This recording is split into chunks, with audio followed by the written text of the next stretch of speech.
Good morning, everyone. Janie here. Welcome back to my garden. I had plans for a nice, relaxing morning in the garden. I wanted to finish fertilizing my roses that I didn't get done yesterday because we got a surprise rainstorm. And then I was going to plant some heliotrope, which I would like to get done today. But that got a little interrupted with a little bit of a scare. I think you all saw it. I think I got it on camera. Back here by my potting area and my Gertrude Jekyll rose, this is where like all of the toads in the world live in my garden.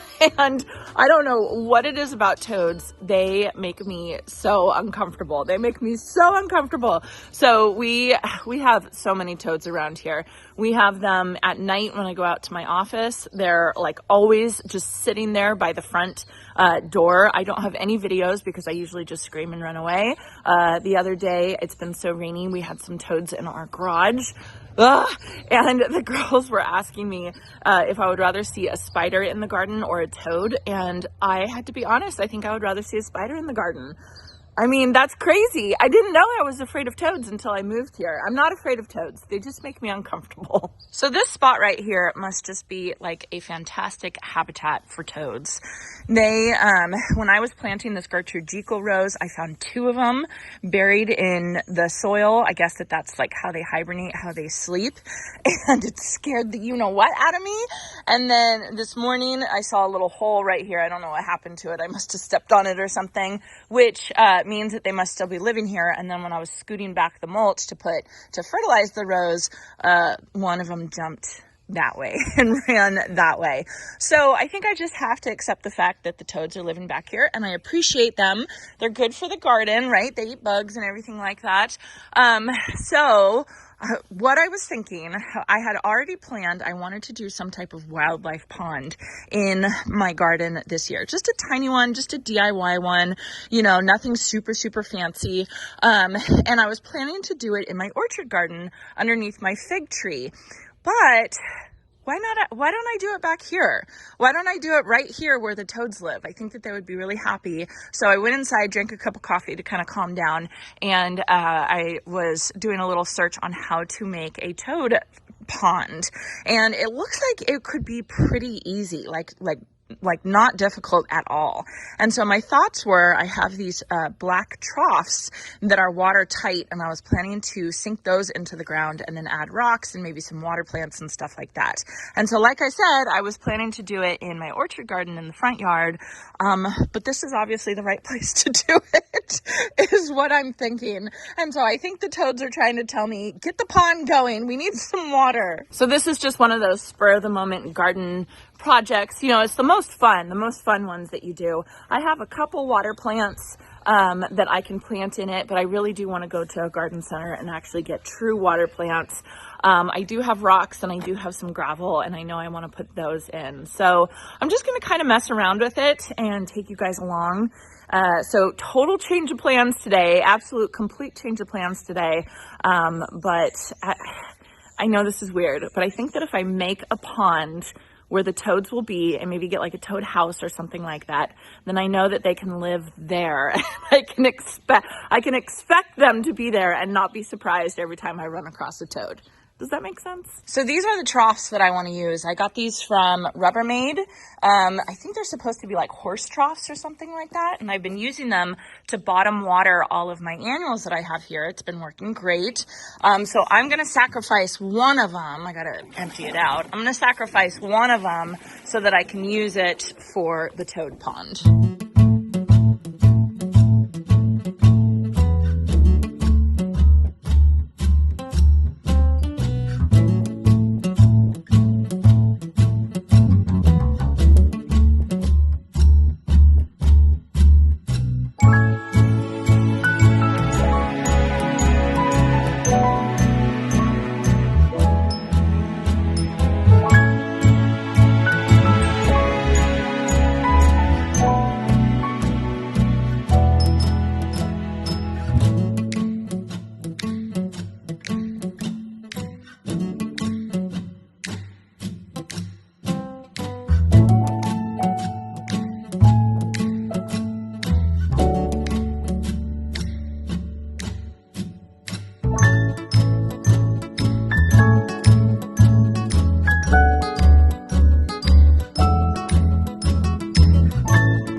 I do this to myself, you guys?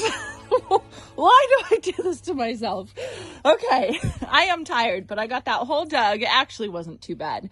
I was able to sink the watertight container, stock tank, whatever you want to call it, down into the ground. And then I kind of sloped all the surrounding area up to it just a little bit because I want the little toadies that I don't even like. Why am I doing this?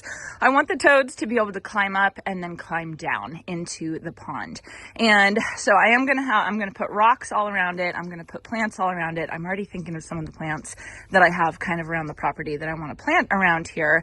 But what I want to do right now is I want to go get some of the gravel that I have in my front yard to put in the bottom of this. And then, like I said, I'm going to slope it up. So everything's kind of sloped. So it's really easy for the toads and whatever other wildlife wants to use this pond to get in and out of it. So I'm going to take a little bit of a rest and then I'm going to go start shoveling some gravel.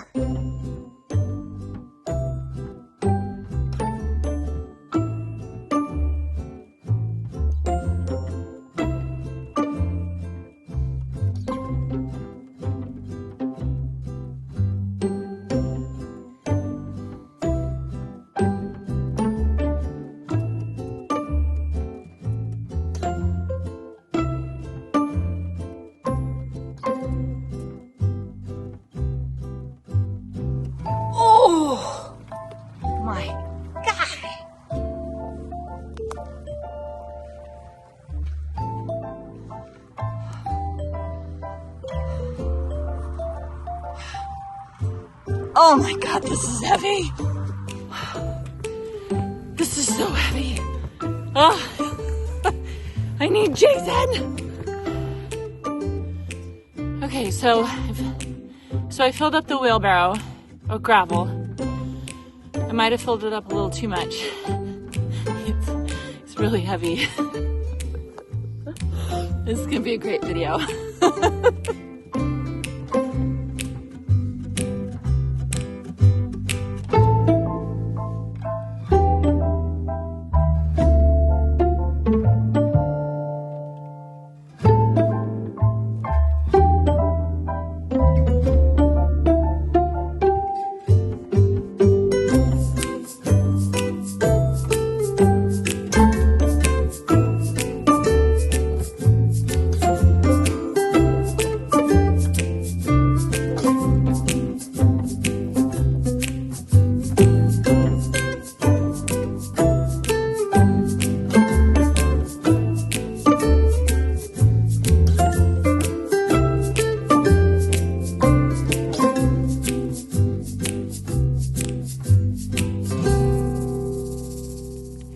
You guys, here's where I'm at with this last minute project. I'm starting to realize the supplies that I'm missing. So first of all, I got to get more big rocks. I want more big rocks all around the outside and even more on the inside. I have some in the front yard, but I think I want more like jagged type rocks, if that makes sense. So I got to go to the landscape supply store and get some of those. I did take out some of this foxtail fern or asparagus fern.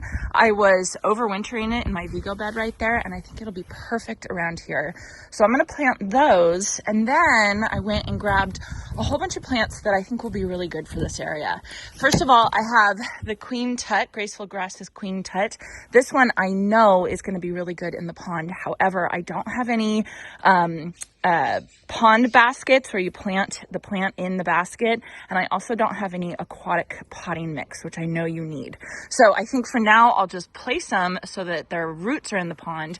Basically with these you can plant them actually in the water, but you just want the crown of the plant to be above the surface of the water.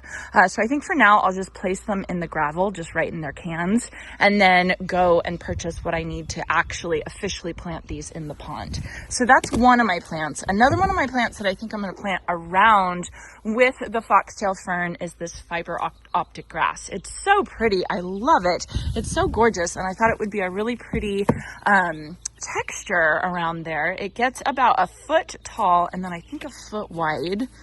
Is that right? Yeah, about 1 foot wide. And I think it'll just be so pretty. So this is full to part sun. The Queen Tut is full to part sun as well. Yeah. And then I also have this grass right here from Isley Nursery. This is called Bad Hair Day, which I just think is so cute. It's kind of like the Mangave Bad Hair Day. This one needs a little bit more shade. So I don't know how well these will do, but I think it'll be fun to try it like kind of around the front of the pond as like a ground cover, as like my low level planting. I think that that will be really neat to try it. Again, this is a spur of the moment planting. I had zero plans for this other than, hey, I think I want to plant a pond.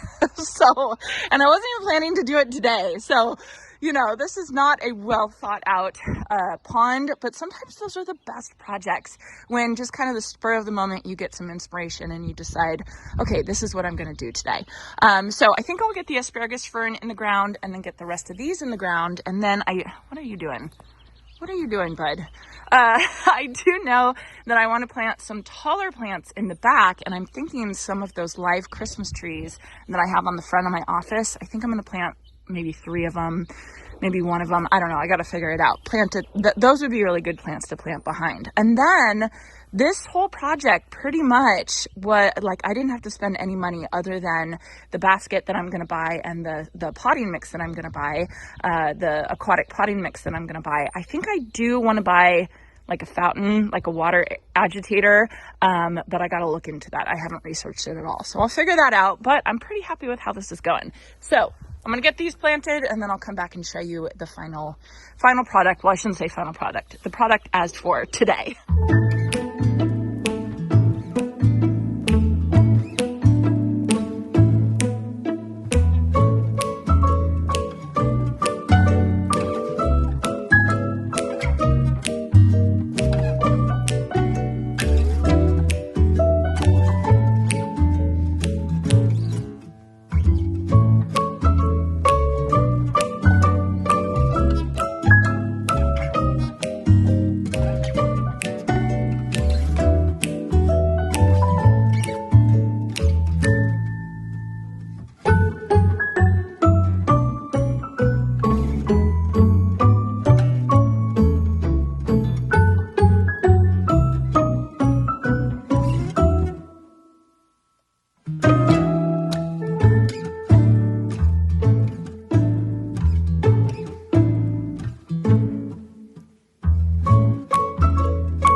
Okay, I think I'm going to call it a day. I am exhausted. My arms are like jello. I cannot pick up another rock. All that digging, done. I'm gonna sleep well tonight. So here's how the toad pond ended up as of day 1. I still think there's a lot of work to do. I do not think this is anywhere near done, but it looks pretty good for a spur of the moment project where I didn't go and buy anything. I'm pretty happy with it. So I got the trough sunk into the ground. I've got all the ground sloped up to it so the little toadies can climb up. And then I've got some rocks in it so the toads can easily get down into the water. I mean, I'm sure there's so many things that I need to do. I have to go do way more research for this. I just did really preliminary research on how to create a very simple wildlife pond, and this is what they said. With with the gravel and everything like that. I'm hoping that the water clears up a little bit. It's a little bit murky. I guess it's a pond, right? It's just a pond. And then I do need to go get true aquatic baskets for the queen tut grasses. I think that'll look pretty. More rocks for sure. I need more rocks kind of all around it. And then I do need some height. I'm going to have some height all back here, so it kind of like blocks the whole thing out. Every time the camera's on, this dog, he's such a ham. So I'm thinking of it as like creating its own little room back here, this little pond room. I think that will be really pretty. And it does have a little bit of sun right now. I was reading about the sun requirements for a pond, and it said you do definitely want sun, but it has to have part shade. And I don't know if you can see, but my Chinese pistache tree has not completely leafed out yet for the season, and the sun is right in the Chinese pistache. So you can kind of see where the sun is going to be even later on in its season. So I think it'll be a perfect place for a pond. I think those darn toads will be happy. I'm going to buy a toad house. What am I doing? What is wrong with me? But at least, like, what do they say? Keep your friends close and your enemies closer.